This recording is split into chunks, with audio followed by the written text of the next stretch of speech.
इस कहानी की लेखिका है सोनिया सैनी। आसपास के गांव के लोग बाबा की कुटिया के चारों ओर जमा थे। बाबा ने अपना शरीर छोड़ दिया था। उनके सामान में बस एक लोहे का बक्सा था जिसे वे पिछले 45 वर्षों से अपने साथ ही रखते थे। बाबा के जाने के बाद उनके शिष्य ने वो बक्सा खोलकर देखा तो वहां पर खड़े लोगों के होश उड़ गए। बक्से में एक खोपड़ी रखी हुई थी जो ना तो किसी इंसान की लग रही थी ना ही किसी जानवर की। उस खोपड़ी का जबड़ा किसी भेड़िए जैसा था और पीछे का कपाल इंसान जैसा। 20 साल पहले अपने बीमार बेटे के शिथिल पड़ चुके शरीर को जमीन पर लिटाकर वो हाथ जोड़कर जोर जोर से रो रही थी। अब बस आपका ही सहारा है, कुछ कीजिए, नहीं तो मेरा बेटा मुझे छोड़कर चला जाएगा। देखो, इसे शहर ले जाकर किसी भले डॉक्टर को दिखाओ।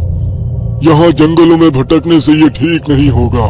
डॉक्टर तो कह चुके हैं कि इसका अंतिम संस्कार का समय आ गया है, किंतु मैं अपने बेटे को किसी भी कीमत पर जाने नहीं दूंगी।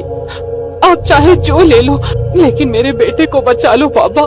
देखो, जिस विद्या की तुम बात कर रही हो, मैं बरसों पहले उसे छोड़ चुका हूँ। अपने गुरु के सामने प्रतिज्ञा ली है मैंने, मुझसे ये काम नहीं होगा। तो ठीक है, फिर मैं भी अपनी जान दे दूंगी। इतना कहकर उसने कटार उठाई और अपनी गर्दन पर लगा दी। ठहरो, ठीक है, मैं तुम्हारी मदद करने के लिए तैयार हूँ, किंतु तेरे बेटे के पास समय बहुत कम है। हमें कल रात ही यह विधि करनी होगी। बाबा ने अपने एक शिष्य को स्त्री से लेकर कुछ रुपए दिए और कान में फुसफुसाते हुए उसे कुछ समझाने लगे। कल मध्य रात्रि को हम ये विधि करेंगे। ध्यान रहे, इसमें जान का जोखिम है। जीवन मिल भी सकता है और जा भी सकता है। मैं तैयार हूँ बाबा। अगले दिन पूर्णमासी की रात थी। आसमान में पूरा चांद चमक रहा था। बाबा ने घने जंगल के बीचों बीच भारी भरकम पेड़ से एक खूंखार भेड़िया बांध रखा था। कुछ देर पहले ही भेड़िए को होश आया था और तब से वो अपने जबड़े को खोल भयानक आवाज में गुर्रा रहा था। पास ही में एक 17 साल का लड़का बेहोशी की अवस्था में पड़ा हुआ था। जमीन पर तंत्र साधना का सामान फैला हुआ था। बाबा की दूसरी ओर लड़के की माँ बैठी सिसक रही थी। आज पूर्णमासी की रात है। आज के दिन भेड़ियों की शक्ति बहुत अधिक होती है, इसलिए हमारे तंत्र शास्त्र में आज के दिन कोई विधि नहीं की जाती। लेकिन अगर आज कुछ नहीं किया तो तेरे बेटे के प्राण निकल जाएंगे। इसलिए मुझे अपने नियमों के विरुद्ध जाकर ये विधि करनी होगी। इसके बाद बाबा मंत्र पढ़ना शुरू कर देते हैं। रात के ठीक 12 बजे बाबा ने भेड़िए के गले पर चाकू से वार किया। भेड़िया भयानक डरावनी आवाज में चिल्लाया। वो आवाज सुनकर वहां उपस्थित सभी लोगों के दिल उछलकर मुंह में आ गए थे। भेड़िए के गले से खून की धार बह रही थी। बाबा ने भेड़िए के खून से लड़के के पूरे शरीर पर लेप कर दिया। वो आंख बंद करके जोर जोर से मंत्र पढ़ रहा था। अंत में बाबा ने रक्त की कुछ बूंदें लड़के की जीभ पर रखी और कुछ बूंदें नाक से उसके शरीर में प्रवेश करा दी। लड़के के शरीर में हलचल सी होने लगी। लड़का अपने हाथ पैर जोर जोर से हिलाने लगा। ऐसा लग रहा था जैसे उसे मिर्गी का दौरा पड़ गया हो। तेजी से हिलते हुए वो भेड़िए के पंजों से जा टकराया। लड़के के शरीर से भी अब खून बहने लगा था। कुछ ही पलों के बाद लड़का बिल्कुल शांत हो गया। काफी देर तक तड़पने के बाद भेड़िए की भी मौत हो गई। अपनी विधि संपन्न करने के बाद वे सभी वापस कुटिया में लौट आए। अगली सुबह, माँ, ये सब क्या लगा रखा है आपने मेरे शरीर पर? छी, मुझे बहुत बदबू आ रही है। इतना कहकर वो रगड़ रगड़ कर नहाने लगता है। विराज अब बिल्कुल स्वस्थ हो चुका था। ऐसा लगता ही नहीं था कि कुछ घंटे पहले तक उसका शरीर पीला और निष्प्राण पड़ चुका था। वो स्त्री अब जंगल के साथ सटे हुए गांव में ही एक छोटी सी झोपड़ी बनाकर रहने लगी। उसका बेटा दिन प्रतिदिन स्वस्थ और हट्टा कट्टा होता जा रहा था। वह प्रतिदिन मां से मांस का भोजन मांगता और ना मिलने पर गुस्से से आग बबूला हो जाता। कभी अपना सर दीवार में मारता तो कभी मां को धक्का मारकर गिरा देता। उसकी मां बेटे के गुस्से और भूख को उसकी बीमारी से पैदा हुई चिड़चिड़ाहट और कमजोरी समझ रही थी, किंतु ये तो तूफान के आने की आहट बन थी। कुछ दिन बाद पूर्णमासी की रात थी।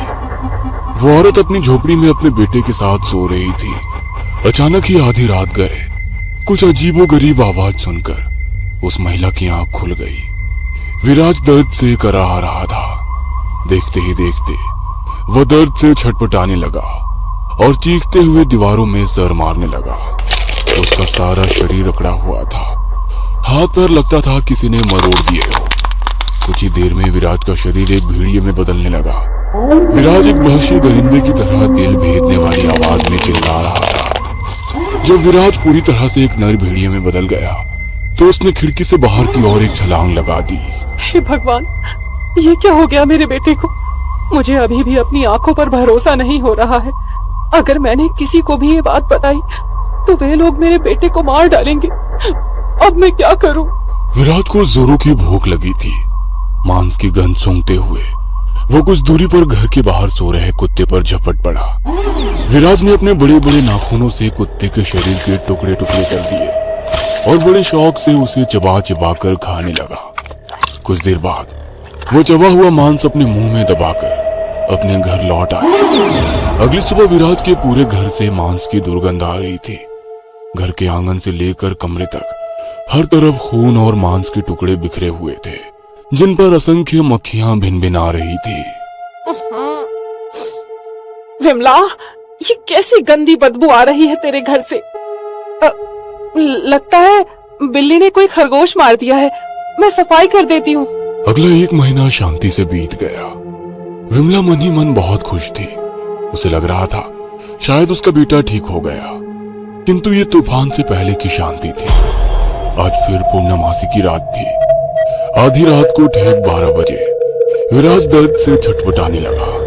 कुछ ही देर में वो एक विशाल नर भेड़िए में बदल गया। अपने घर से बाहर आकर वो शिकार की तलाश करने लगा और जंगल में गुरुजी के आश्रम जा पहुंचा। वहां पहुंचकर उसने कुटिया के बाहर सो रहे एक शिष्य पर हमला कर दिया।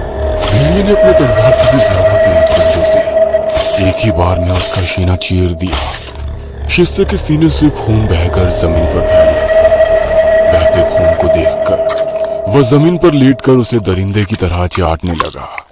इसके बाद भेड़िए ने अपने शिकार का हाथ उठाकर दूर फेंक दिया। वो अपने शिकार का मांस नोच नोच कर खा रहा था। भेड़िए की आवाज सुनकर आश्रम में सो रहे दूसरे शिष्य की नींद टूट गई। वो बाहर निकला तो उसने एक विशाल नर भेड़िए को मांस नोचता देखा। ये कैसे हो सकता है? नर भेड़िए के विषय में तो बस कहानियों में ही सुना था। हमारे जंगल में अचानक नर भेड़िया कैसे आ गया? गुरुजी को ये बात बतानी होगी। शिष्य दौड़ता हुआ बाबा के पास गया। बाबा, कुंदन को नर भेड़िए ने खा लिया। वो हम में से किसी को नहीं छोड़ेगा, सबको मार डालेगा। क्या? नर भेड़िया? हाँ बाबा, 2 पैरों पर चलने वाला 8 फीट ऊंचा नर भेड़िया। वो इतना भयानक है कि मेरे अभी तक हाथ पैर कांप रहे हैं। वो नहीं छोड़ेगा, किसी को नहीं छोड़ेगा। जिस बात का मुझे डर था वही हुआ। ये नर भेड़िया कोई और नहीं, विराज है। कुछ नहीं होगा, मैं जरूर कोई ना कोई हल निकालूंगा। अगली सुबह मैं हिमालय पर अपने गुरु से इस समस्या का समाधान पूछने जा रहा हूँ। अगर मैं पूर्णमासी तक लौट कर ना आ सकूं तो उसे रात के 12 बजे से पहले रस्सियों से बांध देना, ताकि वो किसी का शिकार ना कर सके। समझ गया बाबा? बाबा अपने गुरुजी से मिलने लंबी यात्रा पर निकल गए। इधर धीरे धीरे पूर्णमासी नजदीक आ रही थी। जब पूर्णमासी के दिन तक भी बाबा लौटकर नहीं आए तो बाबा के 2 शिष्य उसे पकड़कर आश्रम ले आए और रस्सियों से बांध दिया। धीरे धीरे रात घिर रही थी। बाहर से आती जंगली जानवरों की आवाज आज कुछ ज्यादा ही तेज और भयानक थी। ऐसा लगता था उन्हें आने वाले खतरे का अंदेशा हो गया था। रात के 12 बजते ही विराज की आंखें बिल्कुल लाल हो गई। वो तेज आवाज में चिल्लाया, खोल दे मुझे। विराज भयानक अंदाज में भेड़िए की तरह पास करके वो चिल्लाने लगा।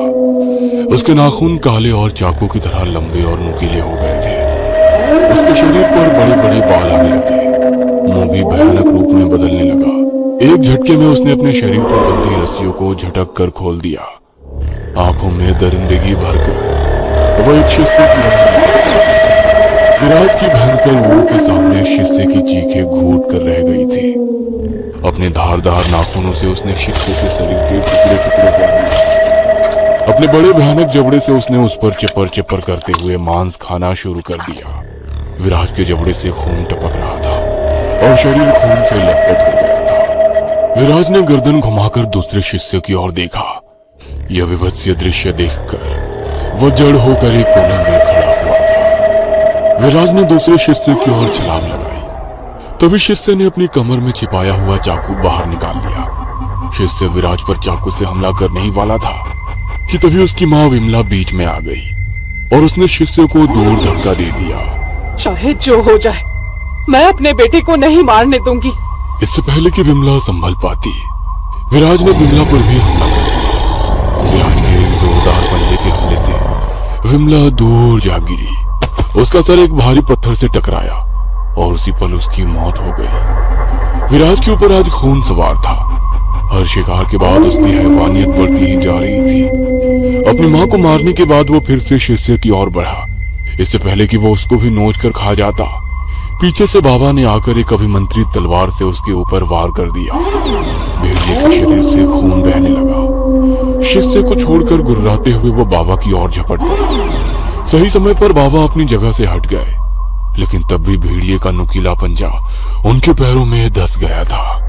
भेड़िया फिर से 2 कदम पीछे हटा और उसने बाबा पर छलांग लगा दी, लेकिन इस बार बाबा ने कोई चूक ना करते हुए तलवार ठीक उसके दिल में घोंप दी। भेड़िया चिंगारता हुआ जमीन पर गिर गया। बाबा ने आओ देखा न था, झट से एक के बाद उसके सीने पर कई वार कर दिए और उसकी गर्दन धड़ से अलग कर दी। नर भेड़िया का अंत हो चुका था। बाबा को भी समझ आ गया था कि उनके गुरुजी ने क्यों उन्हें ये विद्या उपयोग ना करने का प्रण दिलवाया था। अपनी गलती को जीवन भर याद रखने के लिए उन्होंने इस नर भेड़िए का सर बक्से में बंद करके अपने पास रख लिया। बाबा अपना आश्रम छोड़कर हिमालय में बस गए और तभी से उनका बंद बक्सा एक राज बना हुआ था। वो राज आज 45 वर्षों बाद खुल गया था। ये कहानी आपको अच्छी लगी हो तो हमें सब्सक्राइब